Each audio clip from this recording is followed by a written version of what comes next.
Okey, tak apa. Kalau betul apa bersedia nak dengar, aku bagi sikit je. Awal sekali mula-mula, aku rasa benda ni pelik. Dulu ni, kita daripada zaman-zaman kita kanak-kanak, kita remaja, kita dewasa, kita ni hanya dengar ceramah PAS. Kita takkan dengar ceramah UMNO. Biasanya, role model-model dalam ceramah-ceramah, contoh role model kepimpinan Islam dekat Iran. Jadinya, dalam ceramah-ceramah tu cerita tentang Iran. Kita pun memang rasa, yes, Iran the real, adalah the real contoh yang patut kita contohi. Dalam kempen-kempen kita ajak orang join PAS ni, kita ceritalah hak mana kita dapat berceramah. Masa tu kita tak kenal Syiah, kita tak tahu, kita tahu Islam. Bila satu hari ni ada seorang hamba Allah ni, bila aku kempen, dia kata apa, Yus, hantar dah Iran tu siapa? Awak pasal apa? Iran tu Syiah. Masa tu aku macam Iran cerita. Dengar dulu. Pak aku 60 mata memandang. Dari isu Iran tu, rasa yang belah panas sekarang ni. Iya, sekarang ni soalan sekarang. Masa tu tok guru PAS ada tak masa tu? Saya nak jawab benda Tak, ni. masa tu ada tak tok guru PAS dalam tu? Ada. Ada? Teruskan. Okey, saya nak jawab benda ni. Baik, satu nak tanya Pak Yus. Syiah ni, kalau kita belajar dalam fiqh muqarran. Fiqh muqarran ni makna kata perbezaan fiqh, perbezaan mazhab. Syiah yang Pak Yus maksudkan tu Syiah yang hak mazhab mana? Syiah pun ada 12 mazhab. Pak Yus kena tahu fatwa kebangsaan sendiri pun mengeluarkan bahawa lagi 10 mazhab Syiah tu tidak sesuai diamalkan di Malaysia, dan 2 mazhab Syiah yang boleh diamalkan ni keluar fatwa melalui Jabatan Agama Islam Negeri Selangor. Yang tu yang pertama. Jadi kita tak boleh pukul semua Syiah salah. Yang tu yang pertama. So sekarang ni kita kena belajar untuk terima Syiah lah. Ustaz, nanti dulu. Baik, Syiah ni pun asal dia daripada mazhab politik. Dia bukan mazhab ibadi. Jadi di Iran, mazhab Syiah tu adalah mazhab politik, dan kita kena tahu masa yang menyokong perjuangan revolusi Iran, yang tu adalah Iran menentang Amerika. Antara Amerika kafir laknatullah dengan Syiah yang masih lagi mengaku bahawa Allah tu sebagai Tuhan, yang masih lagi mengaku Nabi tu sebagai Nabi Muhammad sallallahu alaihi wasallam, yang masih mengaku la ilaha illallah Muhammadur Rasulullah, dan mereka berfanatik kepada Ali, iaitu keluarga Nabi sallallahu alaihi wasallam. Jadi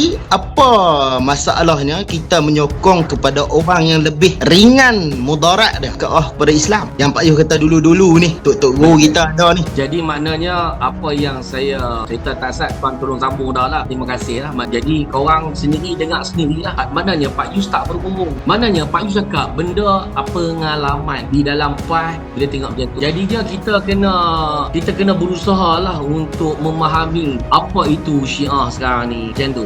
Dia tak semestinya macam tu. Politik Islam yang boleh diamalkan di negara Iran, depa sesuai dengan negara depa nak pilih politik depa menggunakan Syiah. Betul depa punya hal lah. Tapi dia tak sesuai, dia tetap tidak sesuai diamalkan di Malaysia. Yang tu kita kena ambil faham. Saya nak bagi tahu macam tu juga dengan mazhab Wahabi yang tidak sesuai diamalkan di Malaysia. Tanah Melayu kita ni bermazhab pada Syafi'i, lebih sesuai, lebih lemah lembut, kena dengan orang Melayu. Tapi bab politik tu mazhab lah. Mazhab ibadat tu apa mau pada Iran tu depa rasa sesuai dengan depa tu, depa mazhab. Tapi di Iran tu mereka menggunakan politik. Yang ni Tok Guru Jadi sendiri pun sebut, kalau kata Iran bertemu dengan Amerika yang boleh bawa banyak mudarat pada dunia Islam dan sebagainya, kenapa kita nak kena sokong Amerika? Dia lebih kurang mudarat dia, kita sokong kepada Iran. Yang tu yang kekeliruan yang kita perlu dijernihkan. Tapi kalau Pak Yus ada pendapat dia sendiri, macam tu saya tak tahu tuan macam mana.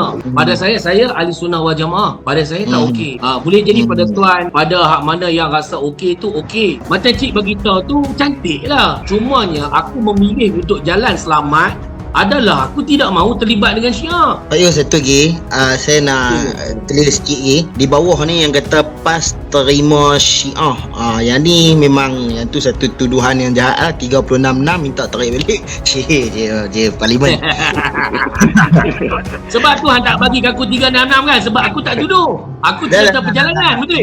Tak. Saya dengan Pak Yus 35-1 lah. Memang respect lah. Okey, bukan terima. Dia kalau kata negara Islam bertempurung dengan negara yang bukan Islam, kita wajib menyokong untuk negara yang Islam. Sebagai contoh di Syria, pertembungan yang sangat merugikan umat Islam. Pertembungan antara Sunni dengan Syiah yang mana melebihi daripada kematian umat Islam di Palestin. Nakbah Palestin, masa mula-mula Israel masuk ke dalam Palestin, kematian hampir kepada 30,000, dan jumlah keseluruhan keseluruhan kematian umat Islam di Palestin 150,000. Tapi tuan-tuan tahu tak, lah ni dah hampir 1 juta kematian umat Islam di Syria. Pertembungan antara Sunni dan Syiah. Pertembungan antara Sunni dan Syiah. Nampak tak apa yang berlaku? Hubungan ni tak pernah okey dalam sejarah. Ya, betul. Dan kita tahu Tak pernah okey. kita tahu pertembungan mazhab di Syria sekalipun, Dan nampak dah pertembungan kita dengan Ahli Sunnah wal Jamaah dengan UMNO macam mana sekarang? ya, tu memang nampak Pak Yus. Ya, jadi kita di sini kita cari titik persamaan lah. Titik persamaan antara kita semua. Kita dalam Malaysia semua Ahli Sunnah wal Jamaah. Ya. Dalam Malaysia. Cuma kuatiri kita semakin menerima. Sekali lagi saya nak tegaskan di sini, kita di tanah Melayu, di tanah Malaysia ni, Sumatera ni memang tidak menerima mazhab Syiah ni, baik daripada sudut politik ataupun sudut Allah SWT ibadat. Memang itu clear. Cumanya tak saat ni kita berbincang berkaitan dengan revolusi Iran. Itu yang keraguan pada PAS waktu tu. Kenapa kempen untuk ke arah sana? Nampak tak? Itu yang menjadi pertikaian aku di dalam PAS. Namun aku masih dalam PAS. Sampai PRU 14 pun aku masih dalam PAS. Aku masih lagi berkempen untuk PAS. Cumanya benda ni semakin jelas dan nampak benda-benda lain lagi. Jadi membuatkan aku kata this is wrong. Aku tak boleh follow benda ni. Aku buat benda ni sebab kerana Allah Ta'ala. Aku tak mau jadi setan bisu. Aku kena suarakan. Namun aku tidak menuduh. Cuma mengajak sahabat-sahabat berfikir sebab kita membesar bersama dalam PAS. Macam Cik tadi pun dia pun tak nafi apa aku cakap. Cik kata tadi dalam Malaysia memang kita tak terima Syiah. Bukan soal penerimaan, soalnya kita kuatiri benda tu diserap sampai hari ni. Kita kata ada Syiah yang okey, kita kuatiri. Kita semakin menerima Syiah is okey, Wahabi is okey. Yang tu kita bimbang. Nauzubillah. Okey.